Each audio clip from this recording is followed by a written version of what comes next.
Breaking news చూస్తున్నాం. నేటి నుంచి 25 వరకు నామినేషన్లు స్వీకరించినట్లు వరంగల్ పార్లమెంటు నియోజకవర్గం ఆర్ఓ ప్రావీణ్య తెలిపారు. ఉదయం 11 గంటల నుంచి మధ్యాహ్నం 3 గంటల వరకు నామినేషన్ల స్వీకరణ ఉంటుందని పేర్కొన్నారు. ఇక 26న నామినేషన్ల పరిశీలన, 29న ఉపసంహరణ ఉంటుందని వెల్లడించారు. పార్లమెంట్ ఎన్నికల్లో పోటీ చేసే ఎస్సీ అభ్యర్థులు 12,500 రూపాయలు సెక్యూరిటీ డిపాజిట్ చేయాల్సి ఉంటుందని తెలిపారు. ఒక్కో అభ్యర్థి 95 లక్షలకు మించి ఖర్చు చేయకూడదని నిబంధన వెల్లడించారు. నామినేషన్ వేయడానికి ముందే పోటీ చేసే అభ్యర్థి తన పేరు మీద ఏదైనా జాతీయ బ్యాంకులో కొత్త ఖాతా తెరవాలని చెప్పారు. నామినేషన్ వేయడానికి అభ్యర్థితో పాటు 4గురికి రిటర్నింగ్ కార్యాలయంలోకి వెళ్లేందుకు అనుమతి ఉంటుందన్నారు.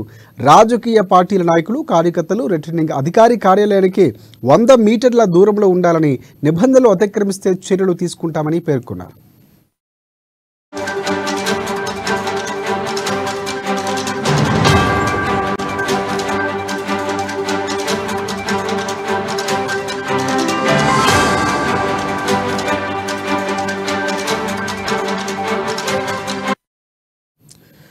బ్రేకింగ్ న్యూస్ చూస్తున్నాం. రాష్ట్ర వ్యాప్తంగా నామినేషన్ల స్వీకరణ ప్రక్రియ కొనసాగుతుంది. ఇక నేటి నుంచి 25 వరకు నామినేషన్లు స్వీకరించినట్లు వరంగల్ పార్లమెంట్ నియోజకవర్గం ఆర్ఓ ప్రావీణ్య తెలిపారు. ఇక ఉదయం 11 నుంచి మధ్యాహ్నం 3 గంటల వరకు నామినేషన్లు ఉంటుందని పేర్కొన్నారు. దీనికి సంబంధించి పూర్తి అప్డేట్స్ అందించేందుకు అక్కడ నుంచి మా ప్రతినిధి స్వామి మనకి ఫోన్ లైన్లో సిద్ధంగా ఉన్నారు. సార్ స్వామి, చెప్పండి, పూర్తిగా ప్రావీణ్య తెలిపినటువంటి అంశాలు ఏవైతే ఉన్నాయో, అంటే పూర్తిగా ఆర్ఓ ప్రావీణ్యకు సంబంధించి నిబంధనలు కూడా కొన్ని వెల్లడించినటువంటి పరిస్థితి. ఈరోజు ఎవరైనా నామినేషన్లు వేసే అవకాశం కనిపిస్తూ ఉందా? ఎంతమంది రిటర్నింగ్ ఆఫీసులో ఉన్నారు నామినేషన్ల స్వీకరణ కార్యక్రమంలో? దీనికి సంబంధించి అప్డేట్ చేయండి. రైట్ రాజశేఖర్, ఇప్పటికీ ఎంపీ ఎలక్షన్ అంటే ఎంపీ పార్లమెంట్ అభ్యర్థుల ఎన్నికల ప్రక్రియ షురు అని చెప్పుకోవచ్చు. ఇప్పటికీ నామినేషన్ల ప్రక్రియ ఈ నుంచి మొదలుకుంటే మొత్తం ఈ రోజు అంటే ఉదయం 11 గంటల నుంచి మధ్యాహ్నం 3 గంటల వరకు కూడా నామినేషన్ల స్వీకరణ ఉంటుందని చెప్పుకోవచ్చు. ప్రస్తుతానికైతే 26న నామినేషన్లు పరిశీలన ఉంటుంది. అదేవిధంగా 29 వరకు కూడా ఉపసంహరణ ఉంటుందని చెప్పుకోవచ్చు. ఇప్పుడు దీనికి సంబంధించిన వరంగల్ కలెక్టర్ అయితే ప్రావీణ్య మాత్రం ఇప్పుడు పకడ్బందీగా రిటర్నింగ్ అధికారిగా వ్యవహరిస్తున్న శైలి మాత్రం ఉంటుందని చెప్పుకోవచ్చు. ప్రస్తుతానికైతే వరంగల్లో ఇప్పటికే నామినేషన్ల ప్రక్రియ కొనసాగుతుందని చెప్పుకోవచ్చు. ఇక్కడ భారీ బందోబస్తు నడుమ కూడా ఏర్పాటు చేశారని చెప్పుకోవచ్చు. ఈ పార్లమెంటు ప్రక్రియలో కూడా ఉమ్మడి వరంగల్ జిల్లా వ్యాప్తంగా చూసుకుంటే మహబూబాద్ పార్లమెంటు నియోజకవర్గానికి సంబంధించిన ఎస్టీ రిజర్వేషన్ కావడంతో, అదేవిధంగా వరంగల్లోని కూడా ఎస్సీ రిజర్వేషన్ కావడంతో కూడా ఇప్పటికే వరంగల్ పార్లమెంటులో పోటీ చేసే అభ్యర్థులు మాత్రము 12,500 రూపాయలు సెక్యూరిటీగా డిపాజిట్ చేయాల్సి ఉంటుందని చెప్పవచ్చు. ఇప్పుడు ప్రస్తుతానికైతే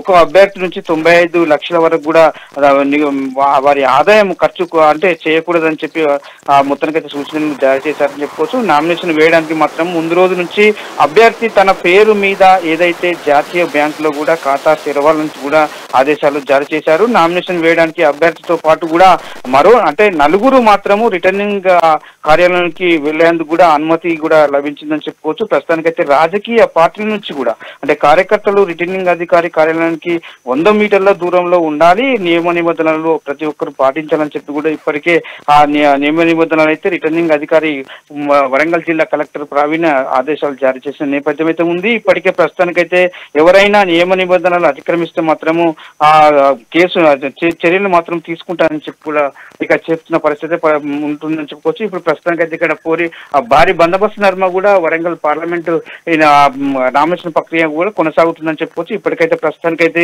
ఎవరు కూడా ఇంకా నామినేషన్ ప్రక్రియకు రాలేదు. మన ప్రస్తుతానికైతే ఇప్పుడు 1 గంట వరకు నుంచి 2 గంటల వరకు అయితే చాలా బిజీగా ఉన్నట్టు కూడా తెలుస్తా ఉంది. ప్రస్తుతానికైతే నామినేషన్ల అంటే ఎవరెవరు వేస్తారు అని చెప్పి కూడా ఇక్కడ పరిశీలన చేయాల్సి ఉంటుంది. ప్రస్తుతానికైతే 3 గంటల వరకు కూడా ఫలితాలు అయితే అంటే విడుదల అంటే రిటర్నింగ్ అధికారి ప్రావీణ్యం మాత్రము ఆర్ఓగా వ్యవహరిస్తున్న పరిస్థితి ఉంది. ఇప్పుడు ప్రస్తుతానికైతే 3 గంటల తర్వాత కూడా ఎవరెవరు వేశారని చెప్పి కూడా డీటెయిల్స్ అయితే తెలుపనున్న నేపథ్యం అయితే ఉందని చెప్పుకోవచ్చు. రాజశేఖర్, రైట్ అంటే కొన్ని ఏరియాలో స్వతంత్ర అభ్యర్థులు కూడా వేస్తున్నటువంటి పరిస్థితి కనిపిస్తుంది స్వామి మనకి. అక్కడ 144 సెక్షన్ అమల్లో ఉంది. పోలీసులు భద్రత ఏమైనా ఏర్పాట్లు చేశారా? సో ఇంతవరకు ఎవరైనా నామినేషన్లు వేసినటువంటి ఏమైనా ఇన్ఫర్మేషన్ ఉందా మన దగ్గర? రాజశేఖర్ ఇప్పటి వరకు అయితే నామినేషన్లు ఇంతవరకు కూడా ఎవరు వేయలేదు. ఇప్పుడు ప్రస్తుతానికైతే ఇక్కడ అంటే రిటర్నింగ్ అధికారి అయితే ప్రావీణ్యం మాత్రం తెలిపిన ప్రకారం అయితే ఇక్కడికి 100 మీటర్లు అంటే దూరంలో ఉండాలని చెప్పి కూడా నియమ నిబంధనలు అయితే చేస్తున్న పరిస్థితి కనపడుతుంది. ఇక్కడ 144 సెక్షన్ నియమించారు. ప్రస్తుతానికైతే ఇక్కడ బారిగేట్లు కూడా ఏర్పాటు చేసిన నేపథ్యం అయితే ఉంది. ఇక్కడికి ఎవరు కూడా రానియకుండా కూడా పోలీసులు అయితే పహారా కాస్తున్న నేపథ్యం అవుతుంది. ఒక క్యాండిడేట్ తో మాత్రం 4 మాత్రమే రావాలని మాత్రం ఆదేశాలు అయితే జారీ చేసిన నేపథ్యం అయితే ఉంది. ప్రస్తుతానికైతే ఇప్పటి వరకు అయితే నామినేషన్ల ప్రక్రియ కూడా కొనసాగుతుంది. ప్రస్తుతానికైతే ఎవరు కూడా ఇంకా ప్రకటించలేదు. ప్రస్తుతానికైతే నామినేషన్లు చివరి అంటే 3 గంటల వరకు కూడా ముగిసిన నేపథ్యంలో కూడా ఎవరైతే వేశారో అప్పటి వరకు కూడా తెలిపే ప్రయత్నం చేస్తాము. ప్రస్తుతానికైతే ఇప్పటి వరకు అయితే ఎవరు మాత్రం కూడా వరంగల్ పార్లమెంట్ నుంచి కావచ్చు, మహబూబాబాద్ పార్లమెంట్ గురించి నామినేషన్ శాఖలు కూడా చేసిన శాఖలు అయితే లేవని చెప్పుకోవచ్చు. ప్రస్తుతానికైతే ఇప్పుడు వెయిట్ చేసిన పరిస్థితి ఉంది. ఇప్పుడు ఇప్పటి నుంచి 3 గంటల వరకు ఎవరెవరు వేస్తారని చెప్పి కూడా పూర్తి డీటెయిల్స్ మాత్రము 3 తర్వాత కూడా వెల్లడించే అవకాశాలు అయితే ఉన్నాయని చెప్పుకోవచ్చు Rajasekhar. Right, thank you, thanks for updates Swamy.